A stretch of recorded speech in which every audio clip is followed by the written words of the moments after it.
The lighting is an important point for your final project. Let's find out together how to manage your lighting and make your projects as aesthetically pleasing as possible. Firstly, choose the real-time photorealistic perspective, the greyish camera, or via F12 or in the View drop-down menu. From this view, any changes you make will be immediately visible and therefore a lot easier to manage. Next, you will find the lighting in the Scene drop-down menu. Click on Lighting. There is also a shortcut for this. A new window pops up. Let's try and figure it out together. To make sure we properly understand this window, we will have an empty scene with only walls, a floor, a ceiling, 3 openings and 2 spots. This will help us concentrate on the lighting. As you can see, there are 3 tabs that help you manage your scene's lighting. The first is for the natural light, which is to say the light that comes from openings in your room. The second allows you to modify artificial light, which is to say the light artificially brought in by the system. The third tab gives you the option of impacting each light source added in the scene independently from one another. By source of light, we mean spots under the furniture, under the ceiling, LED strip lights, i.e. all the elements that you would have added yourself. In the software, the sun arrives from the bottom left of the project by default. We will see together how to make the sun come from another part of the project. As an example, let's look at our scene. We placed 2 windows and a door. You can see that the sun indeed arrives from the bottom left. Let's take the first tab, Natural Light.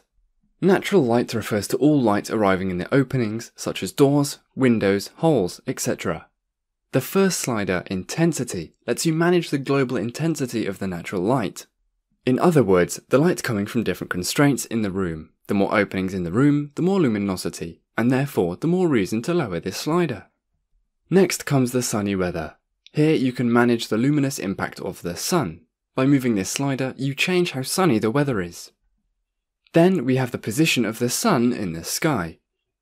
As previously explained, the sun arrives in the bottom left of the scene. By playing around with the sliders, you can change this position and make it arrive from wherever you want it to arrive. The image represents your scene and helps you visualize where the light enters from.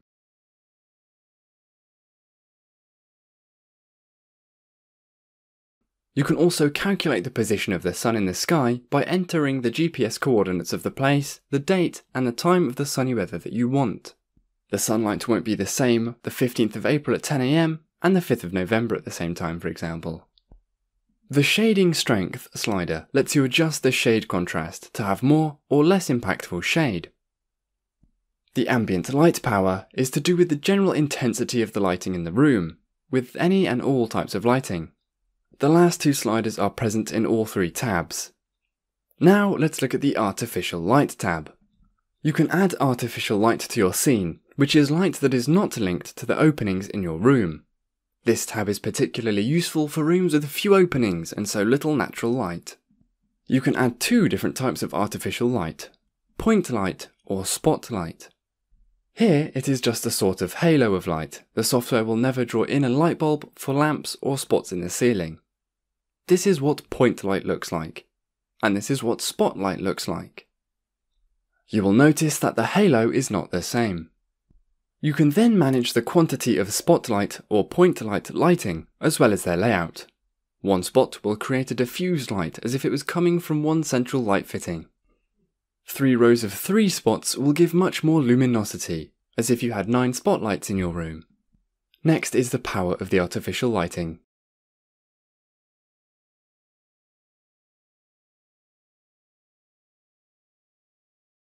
Here you can modify their strength.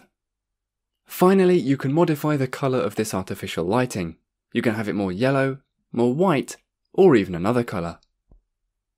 Once again, here are the 2 sliders for the Shading Strength and Ambient Light Power that you can find in all 3 tabs. Finally, let's check out the Light Sources tab. This tab is for the lighting that you yourself have added to the room. For example, spotlights from the Luminaire catalogue or Basic Forms catalogue, for example. By clicking on Cell, you can select 1 or more spots.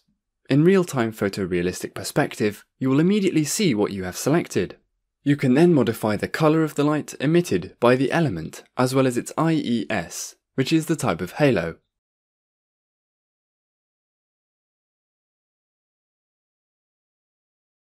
In our example, IES 6 does not look at all the same as IES 15. Finally, you can play around with the intensity of all the spots at the same time, or just the ones that you have selected. Please note that the number of openings in your scene, as well as the materials and colours used, will have an impact on the lighting. Indeed, shiny materials reflect more light than matte materials. That's why we advise you to always make your settings in the real-time photorealistic perspective, in order to quickly and efficiently adapt the lighting for each scene.